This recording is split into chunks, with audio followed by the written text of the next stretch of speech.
अस्सलाम वालेकुम ख़वातीन हज़रात, मैं हूं आज़िब और आप देख रहे हैं अखबार।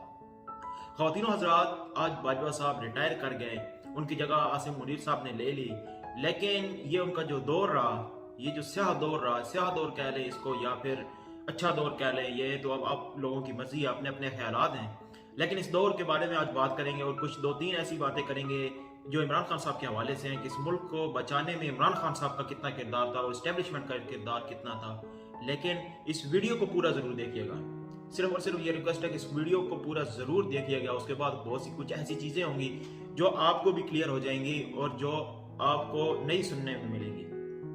बाजवा साहब को एक्सटेंशन दी गई इमरान खान साहब ने, वो तब दी जब हम पे हमला हुआ इंडिया की तरफ से, हमने जहाज गिराए और वहां पे कुछ कशीदा हालात थे, उनकी वजह से एक्सटेंशन दी गई। लेकिन उससे पहले अगर हम 2018 में जाएं, यहाँ पे इलेक्शन का वक्त था और आरटीएस बिठा के अपोजिशन ने एक रोला डाला कि आरटीएस बिठा के हमें बाजवा और जनरल फैज हमीद ने जो है बाहर करवाया है। लेकिन हकीकत इसकी बिल्कुल बरक्स थी, क्योंकि ख्वाजा आसिफ वो बंदा था अपनी सीट से हार रहा था और अचानक से वो जीत गया। आरटीएस बैठा और बैठने के बाद वो जीत गया। जो हुकूमत बनाएगी इमरान खान साहब की, वो बजाय बिल्कुल इस्टेब्लिशमेंट ने बनवाई, यानी जहांगीर तरीन साहब ने बनवाई। और जहांगीर तरीन साहब एन वक्त में अपना अलायंस भी चेंज कर गए। जब इमरान खान साहब की हुकूमत गिरी तो जहांगीर तरीन साहब ने तमाम के तमाम मैंने इसको पीटीआई में शामिल किया और एक हुकूमत, इत्तेहादी हुकूमत बन गई। अब इमरान खान साहब होते थे ब्लैकमेल। इमरान खान साहब को पता नहीं था कि ये अपोजिशन जो कहती है आरटीएस बिठाया गया। असल में तो आरटीएस बिठाने की वजह से इमरान खान साहब को सबसे बड़ा नुकसान हुआ, क्योंकि बहुत सी सीटें इनकी थी जो चली गई। अवाम ने इमरान खान को वोट डाला था। ये कैसे हो सकता है कि क्या इस्टेब्लिशमेंट खुद वोट डालती नहीं है इमरान खान साहब को, या ठप्पे मार के बल्ले पे डाले हैं? अवाम ने वोट डाली थी। जहां तक एमएनएज और एमपीएज का साथ मिला के हुकूमत बनाने का सवाल है, वो एक वहां पे इस्टेब्लिशमेंट का किरदार था। वोट में तो किरदार नहीं था, वोट से तो वो अवाम की ताकत से आए थे। और इमरान खान साहब ने चैलेंज भी किया हुआ था 24 सीटों पे कि हमारी इन सीटों पे धांधली हुई है। और अगर आरटीएस सिस्टम बिठाने की बात है तो आज हुकूमत में मौजूद है, तहकीकात करवाएं, आजाद और शफाफ तहकीकात करवाएं और सब कुछ सामने आ जाएगा कि हुआ क्या था असल में। फिर जनरल बाजवा साहब को जब एक्सटेंशन मिलती है, एक्सटेंशन मिलने के बाद, क्योंकि उस वक्त हालात कशीदा थे, लेकिन यहाँ पे नून लीग, पीपल्स पार्टी और तमाम की तमाम जमातों ने जनरल बाजवा साहब को असेंबली के अंदर, इन्होंने जो बिल मंजूर हुआ असेंबली के अंदर, इन्होंने वोट किया और तमाम के तमाम बंदों ने जनरल बाजवा साहब को एक्सटेंशन दी। यहाँ पे अकेला इमरान खान नहीं था, सब ने दी। फिर जब इनको एक्सटेंशन मिल गई तो इमरान खान साहब, अब बात आई जनरल फैज हमीद साहब पे, आईएसआई चीफ, जहां पे आके लड़ाई होना शुरू हो गई। इमरान खान साहब चाहते थे कि सर्दियों तक ये रहे army chief, army ISI chief, जबकि आर्मी चीफ ने कहा कि नहीं, इनको कोर कमांडर बनाने की जरूरत है। फिर इन्होंने आना है आगे, उसके लिए आना है आर्मी चीफ के लिए। इमरान खान साहब आर्मी चीफ के बारे में सोच ही नहीं रहे थे। वो सोच रहे थे कि अफगानिस्तान के अंदर हालात खराब हो रहे हैं, अमेरिका निकल रहा है और जब सर्दियां आएंगी तो अफगानिस्तान के, जाहिर बात है जब उधर सर्दी पड़ती है तो सर्दी फिर बहुत ज्यादा सर्दी होती है और फिर सर्दियों में जो वहां पे सिक्योरिटी इश्यूज और फूड सिक्योरिटी और बहुत से ऐसे इश्यूज जो है वो बनना शुरू हो जाएंगे। जो हमारा पहले बंदा जनरल बाजवा को एक्सटेंशन देने की क्या वजह थी? क्योंकि पाकिस्तान एक जंग के दहाने पे खड़ा था, इंडिया के साथ हमारे कशीदा हालात थे। इसकी वजह से जनरल फैज हमीद को आईएसआई चीफ बरकरार रखने की इमरान खान साहब की क्यों कोशिश थी? सेम यही चीज थी कि अफगानिस्तान के अंदर अमेरिका जा रहा था, वापस जा रहा था और वहां पे सिक्योरिटी की इश्यूज थे। तो आईएसआई चीफ, जो कि पहले ही वहां पे जिनको हालात सारे के सारे पता थे, उनको आईएसआई चीफ बरकरार रखना चाहते थे इमरान खान साहब फैज हमीद साहब को, ना कि किसी अपने मकसद के लिए। अपने मकसद के लिए तो कोई नया आर्मी चीफ आएगा या कोई नया आईएसआई चीफ आएगा तो वो भी वही करेगा जो इमरान खान साहब या वो जो वक्त के वजीर आजम उसको बोलेंगे। वहां पे भी इनका आपस में झगड़ा हो गया। झगड़ा फिर बढ़ना शुरू हुआ बाजवा साहब के साथ। जब झगड़ा बढ़ा तो बात आ गई नवाज शरीफ पे। नवाज शरीफ से पहले उस्मान बुज़दार पे बात आ गई कि उस्मान बुज़दार को हटा दें। अब उस्मान बुज़दार को इमरान खान साहब हटाते नहीं थे, क्योंकि उस्मान बुज़दार वो वाहिद बंदा था पार्टी में जो बगैर किसी की सपोर्ट से इमरान खान साहब ने खुद चूज किया था। क्योंकि जब वो जाते थे परवेज इलाही की तरफ तो वहां से फिर कोई मसला बन जाता था। बहुत से लोग नहीं मानते थे, बहुत से आधे लोग नहीं मानते थे, आधे लोग मान जाते थे। फिर जब अलीम खान को बनाने का कहा था तो अलीम खान को भी नहीं बना सकते थे, क्योंकि आधी पार्टी एक तरफ है, आधी पार्टी एक तरफ है। किसी को बनाने की, जब भी कोई वजीर आला पंजाब बनाने की कोशिश करते थे तो पार्टी तकसीम हो जाती थी। लेकिन एक बंदा था उस्मान बुज़दार, जिसके ऊपर कोई तनकीद नहीं करता था, कोई ऐसी मामलात नहीं थे।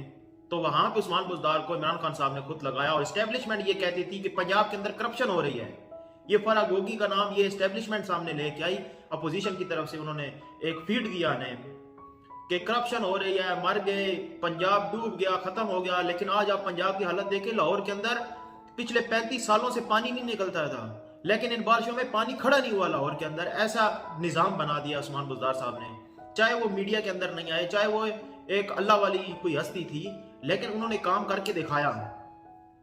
फिर उस्मान बुज़दार से आ गए ISI चीफ के ऊपर। ISI चीफ के ऊपर रगड़ा बन गया, इनका फसाद हुआ, जो भी इनका झगड़ा आपस में हुआ अंदर, वो झगड़ा फिर वो लड़ाई फिर बढ़ती चली गई। इमरान खान साहब को बगैर बताए ही नोटिफिकेशन जारी कर दिया गया कि ISI चीफ हैं, लगा दिए गए हैं। तो ISI चीफ को उन्होंने कहा कि मेरे इंटरव्यू और मेरे पूछे बगैर आपने कैसे ISI चीफ लगा दिए। वहां पे 15 से 20 दिन मामलात गड़बड़ जो है वो मामलात झगड़े की तरफ चले गए। फिर आर्मी ने उनको समझाया, फौज आर्मी चीफ ने और तमाम लोगों ने उनको समझा के और फिर ISI चीफ लगवाया। वही दोबारा ISI चीफ लगे, लेकिन ये कहा गया कि इंटरव्यूज हुई है, फिर इमरान खान साहब ने खुद सिलेक्ट किया उनको। यहाँ पे झगड़े की नोयत कुछ और तरह की हो गई थी। अब एस्टेब्लिशमेंट के साथ उनके ताल्लुकात वैसे नहीं रहे थे जैसे सेम पेज पहले था। यहाँ तक आने में बहुत ज्यादा हालात खराब हो गए थे। फिर यहां से शुरू होता है इमरान खान साहब की। इमरान खान साहब को जो ये प्रेस कॉन्फ्रेंस हुई, जो भी ये कुछ हुआ, ये अगली वीडियो बनाऊंगा आज ही। इस अगली वीडियो में हम आपको बताएंगे कि असल वजह क्या हुई थी। जो नून लीग को आज तक आर्मी ने टारगेट नहीं किया इस तरह प्रेस कॉन्फ्रेंस में बैठ के, लेकिन इमरान खान साहब को किया। उसकी भी असली वजह अगली वीडियो में आपको बताऊंगा।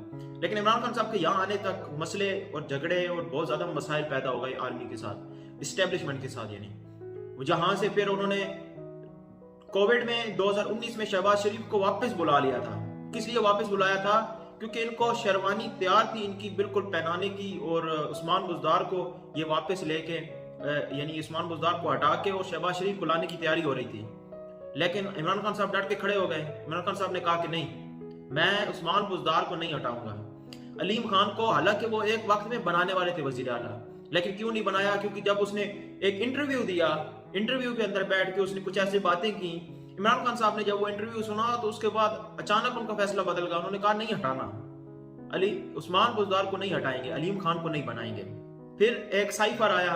साइफर सच्चा है, झूठा है, मौजूद है, नहीं है, तमाम की तमाम डिबेट्स रह जाती हैं। लेकिन हकीकत यह है कि साइफर है, और उसमें लिखा भी ये हुआ है कि इमरान खान साहब को हटाओ।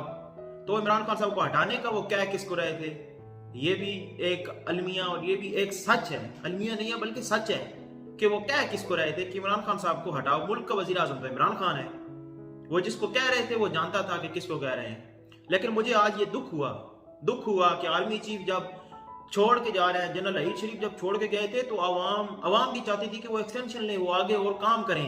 लेकिन आज जब जनरल बाजवा साहब गए हैं तो ट्रेंड्स चल रहे हैं उनके हवाले से। फिर नून लीग ने ये जो किया, उनकी असासों की जो तफसीलात हैं वो लीक कर दी। ये हुकूमत ने लीक की हैं सिर्फ और सिर्फ उन्हें गंदा करने के लिए, क्योंकि जो कंट्रोवर्शियल बनाने का सबसे अहम किरदार है वो नून लीग का है। सारे का सारा फैज हमीद हो गए, जनरल बाजवा हो गया।